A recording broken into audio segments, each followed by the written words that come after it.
And we start with breaking news tonight. Public reports this evening say the former aide to Congressman Tony Gonzales, who took her own life last year, had been having an affair with the congressman. That's according to the Express News. Regina Santos-Aviles died in September after setting herself on fire. Thanks for joining us. I'm Jonathan Martinez. I'm Mandy Noel. Melissa Vega is at the live desk with the story. Well, the Express News reporting tonight, a former staffer in Tony Gonzales' district office who worked closely with the aide, Regina Santos-Aviles, says she told him they had an affair in 2024 and that she spiraled into a depression after her husband discovered the relationship. And Congressman Gonzales abruptly cut her off. The former staffer also reportedly sharing with the Express News a screenshot of a text message from Santos-Aviles in which she acknowledged having an affair with our boss. The staffer, who asked not to be named, citing a fear of retaliation, faulted Congressman Gonzales' office for failing to intervene, saying he warned the congressman's district director months before Santos-Aviles' death that he was concerned about her well-being. The newspaper also reporting an attorney for Santos-Aviles' husband said that her romantic relationship with the congressman was an open secret and that he does not believe it played a role in her death. Authorities also said there was no evidence of foul play in her death. The Bexar County Medical Examiner's Office ruled her death a suicide by self-immolation, meaning that she set herself on fire. Officials on scene back in September reported that she doused herself with gasoline. She was taken to the hospital with severe burns, but she did not survive. And News 4 San Antonio and other media outlets have requested records from the Uvalde Police Department related to the investigation into her death. We were seeking those records not for any graphic photos or videos, but because Santos-Aviles was a public official and the questions surrounding her death could have political implications. And for months, several outlets, including the Daily Mail, were circulating rumors of an affair, which Congressman Gonzales denied at the Texas Tribune Festival back in November, saying that he wanted people to remember Santos-Aviles for the work she did in the community. We, of course, will continue to follow this story and let you know what develops. That is the latest from the Life Desk. For you. Thanks for joining us tonight at 6. I'm Mandy Noel. An alleged affair, text messages, and calls to resign. New details about a reported relationship between Congressman Tony Gonzales and a former staffer who took her own life. The staffer is Regina Santos-Aviles, who took her own life by setting herself on fire last year. Congressman Gonzales is now accusing his primary opponent of politicizing the allegations. Tonight, News 4 is pressing for answers. We're asking Congressman Gonzales about the claims against him and the potential political implications. The News 4 I-Team's Jordan Elder joins us with the developments. A former staffer sharing messages with the San Antonio Express News that appear to show Regina Santos-Aviles acknowledging a relationship with Congressman Tony Gonzales. In a response today, Gonzales says the timing of all of this needs to be taken into account. We've obtained bombshell messages from former Regional District Director Regina Santos-Aviles about her boss, Congressman Tony Gonzales. The San Antonio Express News verifying these texts between a former Gonzales staffer and Aviles. She says she had an affair with our boss. First responders were called to Aviles' Uvalde home in September, reporting that she doused herself in gasoline. She was rushed to a San Antonio hospital, but later passed away. The Bexar County Medical Examiner ruling her death a suicide by self-immolation, setting herself on fire. Rumors of an affair had been circulating since her death, but these messages are the first potential documentation. In a statement Wednesday, Gonzales pointed to politics. He accuses his primary challenger, Brandon Herrera, of pushing this story the day early voting started. Quote, "I am not going to engage in these personal smears." Gonzales and Herrera went head-to-head in the 2024 Republican primary, Gonzales winning by about 350 votes. As they head into the rematch, Herrera is calling on Gonzales to resign, saying in a statement he broke House ethics rules and public trust. Other Republicans have joined that call, including State Representative Wes Ferdell, whose House district overlaps with some of Gonzales' congressional district. In a post, he says Gonzales shows no remorse. Gonzales has largely avoided questions about these allegations. These are his first comments since the Texas Tribune Festival in November. There, the congressman called Aviles' death tragic. You know, my name's on the door, and so I'm not like people throwing rocks at me, saying ugly, nasty things. I totally get that. But the rumors are completely untruthful. A federal source told us the former staffer who shared the messages previously worked in Gonzales' office, but is now involved with Democratic campaigns in California. According to the Express News, the former staffer said he is not being paid and has not been offered money by Gonzales' opponents.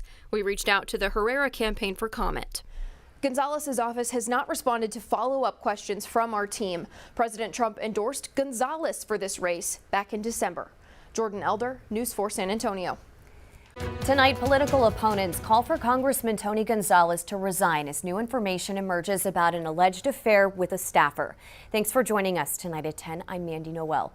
That staffer later took her own life. News 4 San Antonio's Jordan Elder spoke with the attorneys for the staffer's husband, who says the family, not the congressman, are the victims.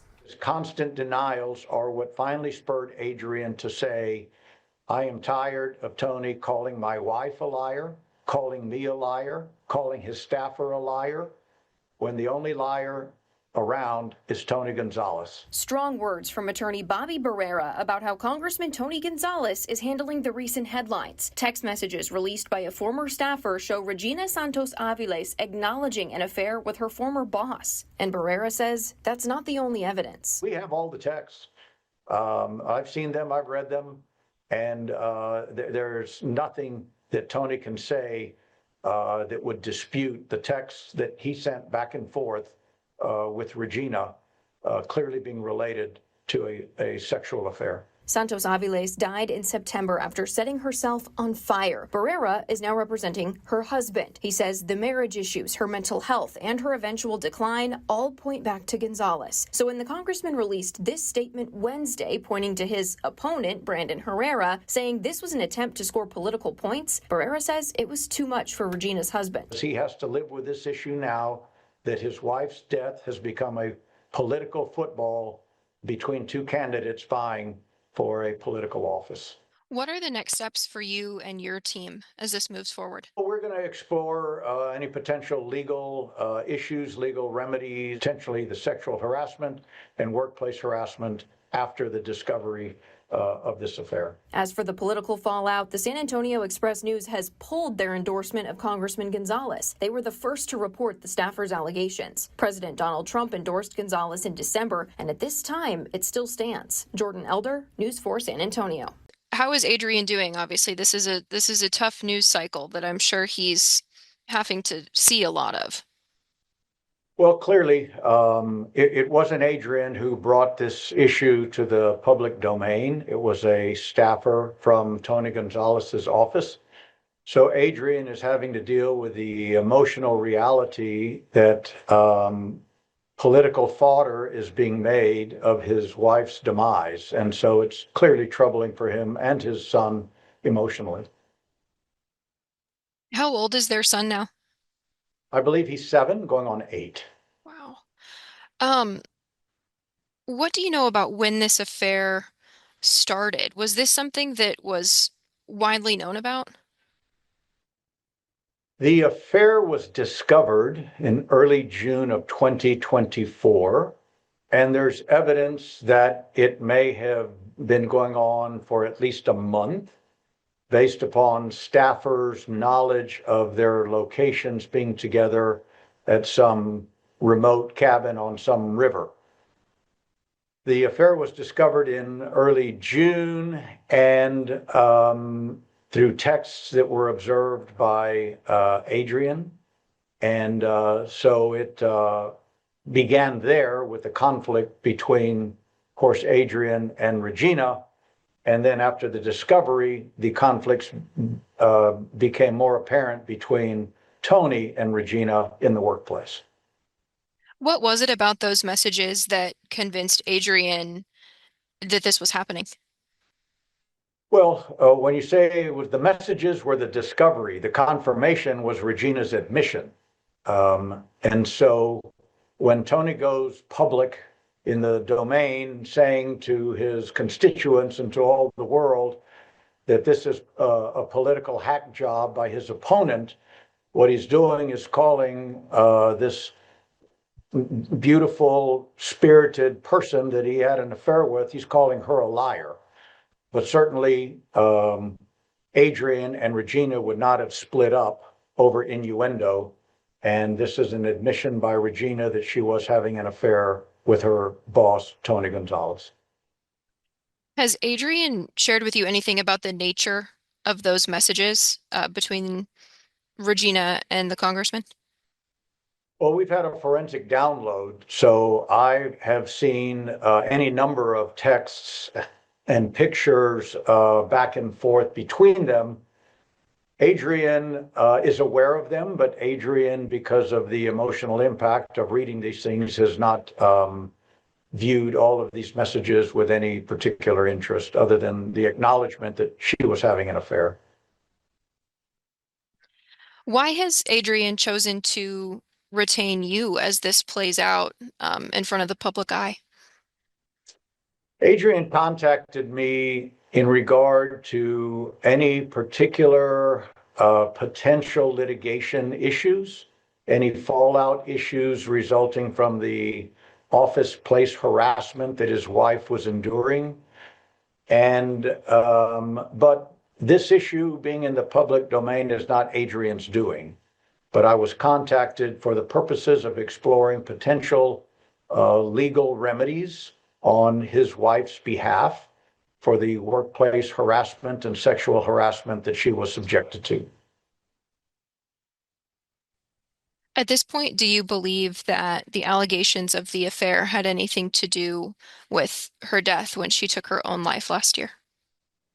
It's clear to me after a thorough investigation forensically and interviewing witnesses that the discovery of the affair put into place a series of events that led to her emotional and personal demise to the degree that being ostracized at work, excluded from the job that she loved, having lost the trust of her husband because of this affair, that all of these things continued to drive her into an emotional despair, which resulted in her engaging in conduct that actually took her own life. The question is, did Tony cause her to kill herself? And it's a very specific question, and I can only tell you that Tony was actively involved in the conduct that caused her to end up hurting herself, not only in manipulating her into an affair, but once the affair was discovered, in the workplace harassment and ostracizing her in the workplace and excluding her from her job. That's why the staff knew exactly what was going on because of the change in her employment status. So yes, the affair, the discovery of the affair, the workplace harassment, all contributed to her mental decline, which again, the point of inception is the affair with Tony Gonzales. Was there a point where the affair ended? Was it called off at any point? To my knowledge, after the discovery of the affair in June of 2024, I don't have any record of any continued meetings or contacts. And again, that's the point at which Tony began to distance himself from her in public life and in office life, according to his staffers who have already come forward. What are the next steps for you and your team as this moves forward?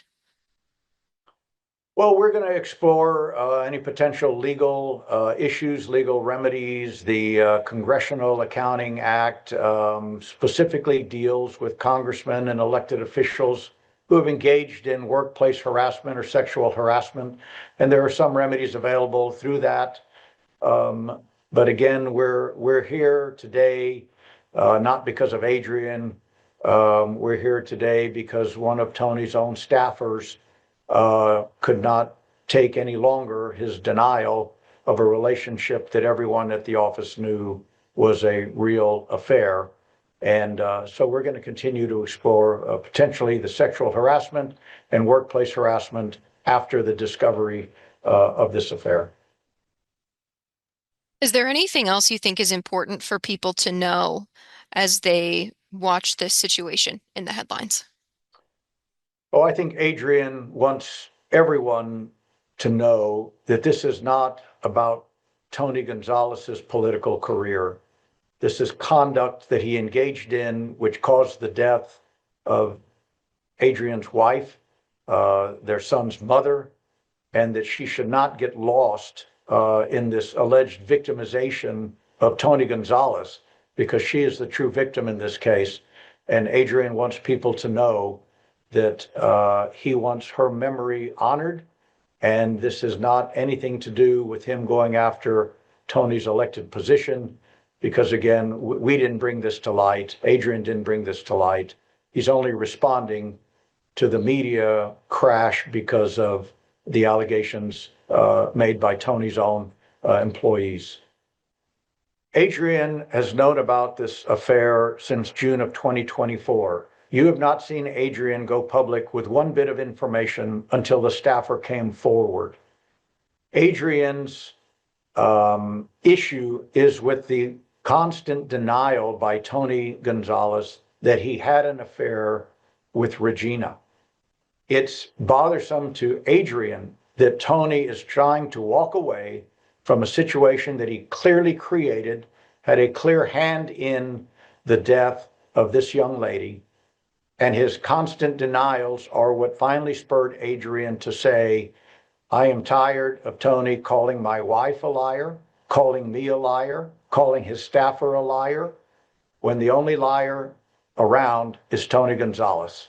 And that's why Adrian has come forward, and that's why Adrian has the emotional angst that he does, because he has to live with this issue now that his wife's death has become a political football between two candidates vying for a political office.